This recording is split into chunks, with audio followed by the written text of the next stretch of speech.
네, 안녕하세요. 이정훈입니다. 코로나 위기 점점 커지고요. 미국에서 연방준비제도인가요? FED에서 제로금리까지 갔습니다. 한국은행도 역시 제로금리. 미국은 제로에서부터 0.25% 이자를 주겠다. 한국은행은 기준금리를 0.75에서 최하로 해서 그렇게 금리를 정했습니다. 아주 경제에 빨간불이 번쩍번쩍 들어오고 있는데요.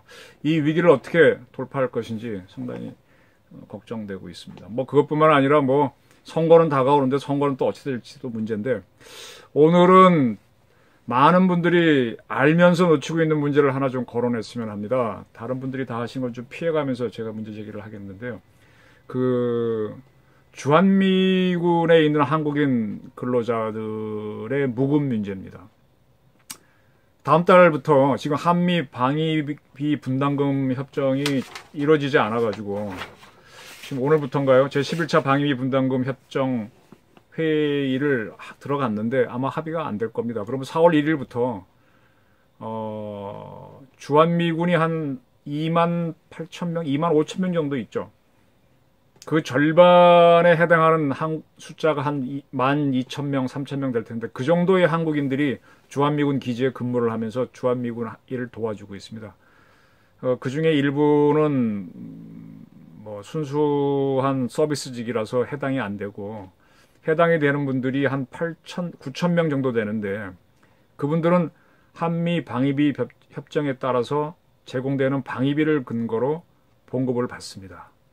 한국이 내놓는 돈에서 4분의 3, 미국이 내놓는 돈에서 4분의 1을 받아가지고 그걸로 이분들이 봉급을 받는데, 한미 간의 방위비 분담금 합의가 되지 않으면 이 돈을 못 받습니다. 4분의 1에 해당되는 거는 1월, 2월, 3월 동안 미국에서 지원을 했기 때문에 한국은 이제 합의가 안 되니까 방위비를 못 내놓겠죠. 그러면은 나머지 4분의 3에 해당되는 기간 동안은 봉급 없이 지내야 됩니다. 이거를 이제 미국에서는 무급 휴가라 그러는데, 봉급을 안 주니까 일을 안 하게 시키는 거, 안 하겠죠. 그걸 영어로 follow라고 한답니다. FURLOUGH. 우리말로는 무급 휴가입니다. 무급 휴가는 해고나 이게 아니기 때문에, 우리 같은 경우 이제 봉급 생활을 하시는 분들은 해고가 되면은 실업수당을 받지 않습니까?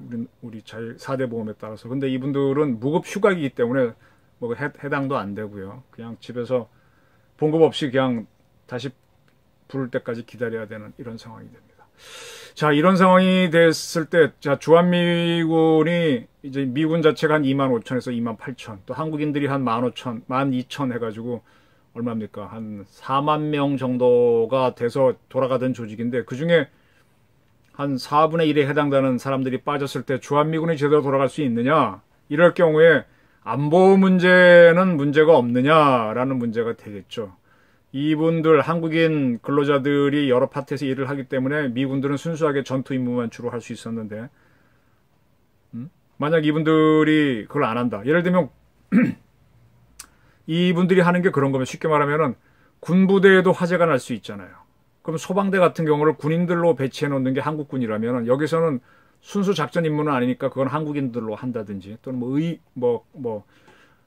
군인들이 있다 보면은 거기서 뭐 봉급 문제 때문에 은행도 들어와야 되지 않습니까? 은행 같은 건 군인들이 안 하죠. 예, 그런 것들을 한국인들이 대행해주고 있는데, 그분들이 움직이지 않으면 군인들도 자기 가족이 있고 하니까 돈 문제가 걸려서 제대로 전투할 수 있겠느냐, 이런 문제가 걸립니다. 그래서 이것이 이제 종합적으로 올 텐데, 이게 왜 주목해 봐야 되는가 하면, 문재인 정부가 대미사주를 많이 내걸어서 할 말을 하겠다 그랬지 않습니까? 그래서 예를 들어 경북 상주에 있는 사드 기지에 대해서 환경 영향 평가를 만 3년이 되도록 안 하고 있잖아요. 예. 그래서 뭐 사드를 배치하자는 건지 나가라는 건지 애매하게 하고 있는데, 그 다음에 이제 방위 분담금도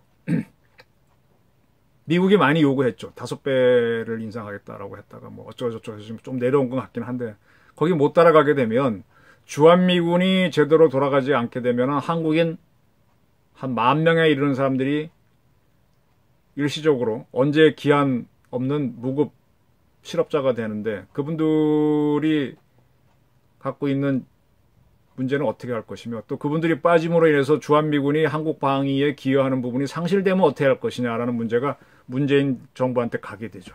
네, 이걸 어떻게 풀겠습니까? 지금 북한도 지금 뭐 우리 문 대통령은 지난번 하노이 정상회담 미국이 있기 직전에 트럼프한테 전화해서 타결만 되면은 모든 걸 다 되겠다 그랬습니다. 북한에 대해서는 그랬는데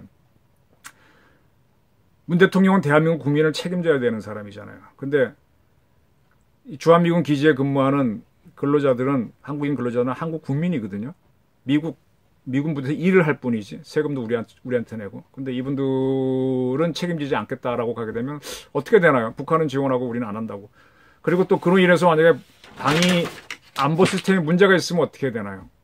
이게 이제 모순입니다. 이 문제를 문 대통령이 정리를 하시고 지시가 있어야 풀릴 거 아닙니까? 지금 외교부에서 뭐 아무리 회담을 해봐야 잘 안 나올 거고, 더군다나 코로나 사태로 인해서 양국 모두 정신없는 상태에서 어떤 사람이 책임지고 합의를 하지 않을 가능성도 있기 때문에 어떤 최고 지도자끼리 어떤 전화 한 통화 좀 봐주라, 이번에 좀 양보하면 다음에 하겠다, 뭐 이런 식으로 툭툭 치고 나가는 게 있어야 되는데 그게 없으면은 이 실업 문제부터 어떻게 하느냐 이겁니다.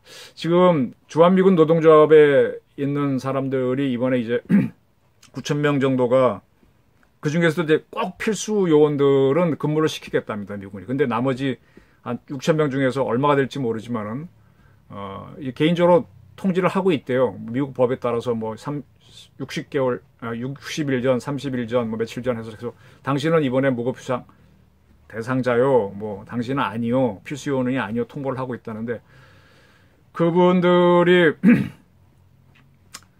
이 무급휴가 들어가게 되면은 아무 혜택도 없지만요. 또 이분들이 거기에 반대해서 파업을 할 권한도 없습니다. 이거는 한국과 미국이 맺은 주한미군 주둔 협정인 소파의 노무 조항에 따라서 단체 행동을 못하도록 돼 있기 때문에 또 이분 자체들이 뭐 일을 안 하는 것 자체가 일종의 뭐 파업이랑 같은 효과니까 그래서 그것도 할 수도 없고 이렇습니다.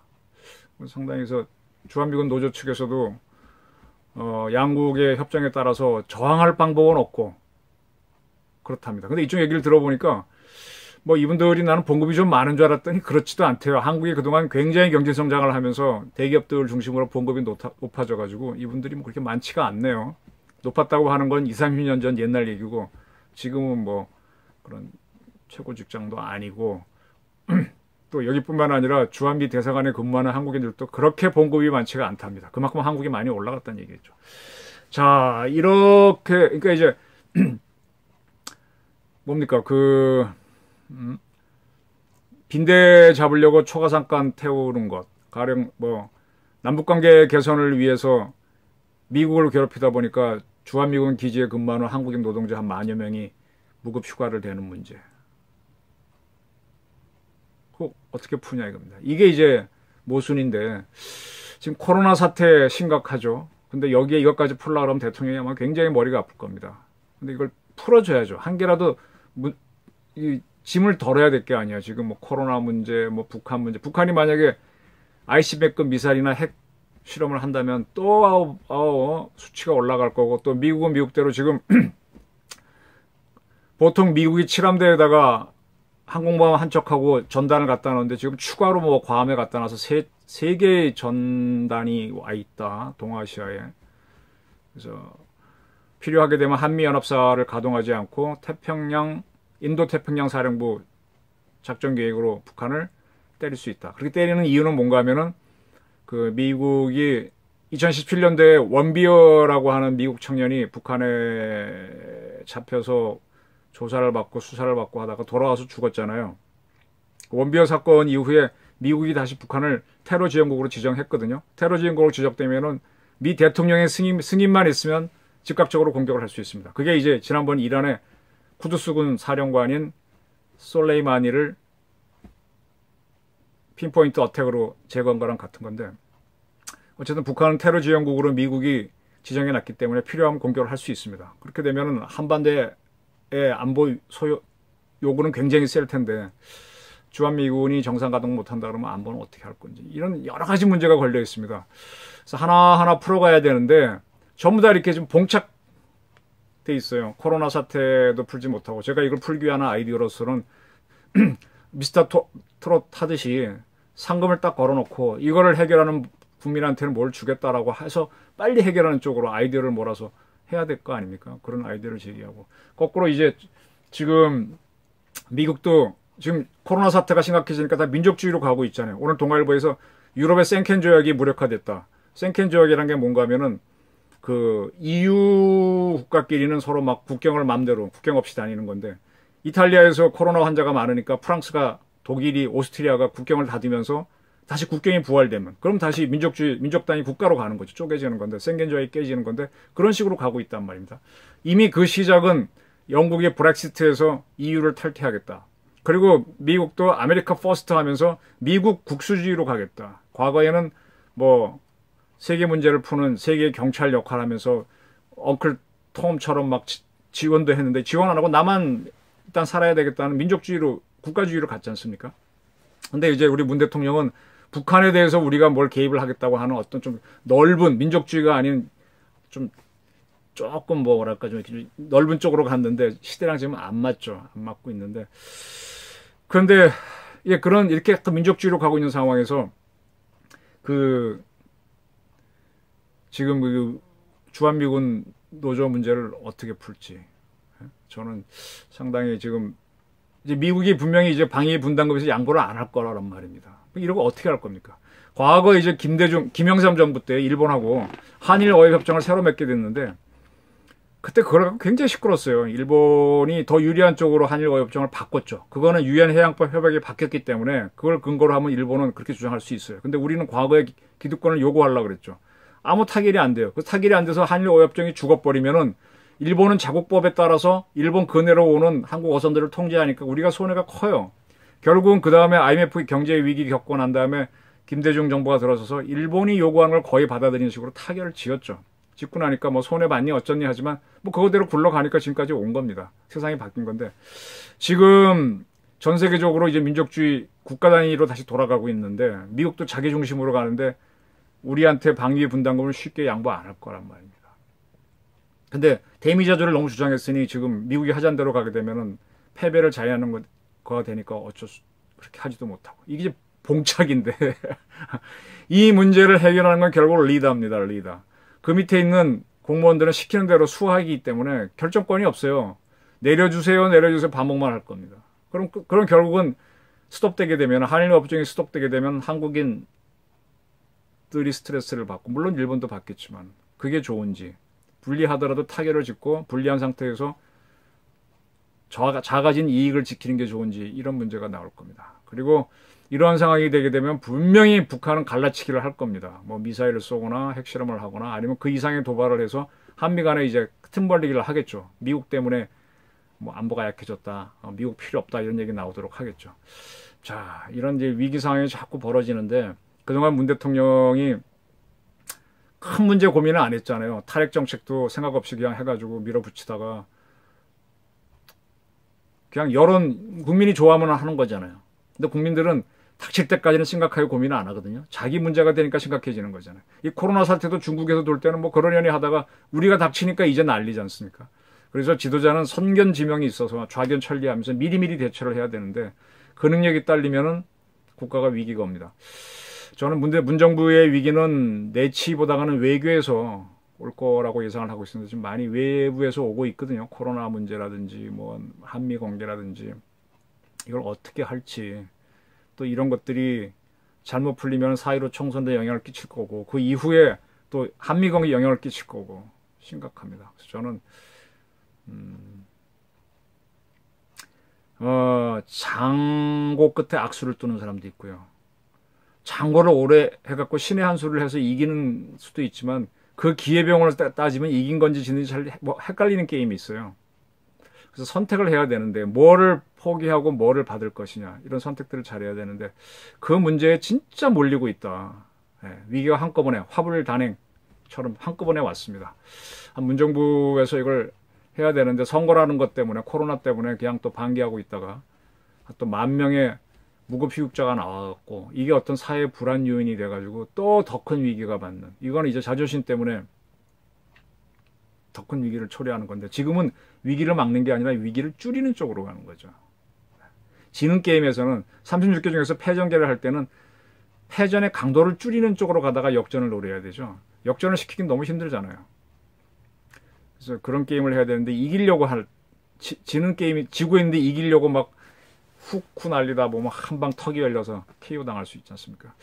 그런 상황인데 아마 이런 문제들은 전문가들이 잘 볼 텐데 어떻게 풀지 저도 궁금하네요. 뭐 저는 제 의견은 있습니다.